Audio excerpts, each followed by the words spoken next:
হর হর মহাদেব। সবাই কেমন আছেন? আশা করছি সবাই ভালোই আছেন। গত 15ই ফেব্রুয়ারি ছিল শিব চতুর্দশী।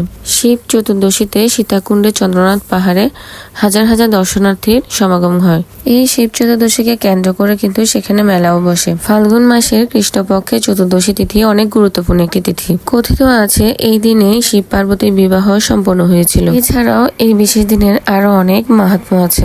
এই চতুর্দশী তিথিতে প্রায় প্রতিটি ঘরে এবং মন্দিরগুলোতে শিব পূজা অনেক বড় করে করা হয়ে থাকে। মহাদেবকে সন্তুষ্ট করার জন্য এই দিনে ভক্তরা নীলকণ্ঠ ফুল, আকন্দ ফুল, ধুত্রা ফুল এবং বেল দিয়ে পূজা করে থাকে। আমাদের বাসায়ও আয়োজন করা হয়েছিল শিব পূজার। সকাল থেকে আমার মায়ের বোনরা মিলে পুজোর আয়োজন করছিল। আমাদের ব্রাহ্মণ আঙ্কেল পুজোর সময় দিয়েছিল সন্ধ্যার সময়, তাই সকাল থেকে আস্তে ধীরে সবকিছু প্রস্তুত করা হচ্ছিল। সবার বাসায় পুজো কয়টায় হয়েছে কমেন্ট করে জানাবেন। আমাদের কিন্তু সন্ধ্যার সাথে সাথে পূজা হয়ে গিয়েছিল। এই পুজোতে বেশিরভাগই নির্জলা উপবাস রেখে পূজা করা হয়ে থাকে। পূজা শেষ হওয়ার পর সাধারণত সবাই পুজোর ফল খায় এবং পরের দিন পাওনার মাধ্যমে সেই উপবাসের সমাপ্তি হয়। সবার পুজোর ছবি কমেন্ট বক্সে শেয়ার করবেন। আর ব্লগটি যদি ভালো লেগে থাকে অবশ্যই লাইক, কমেন্ট এবং শেয়ার করবেন। ধন্যবাদ।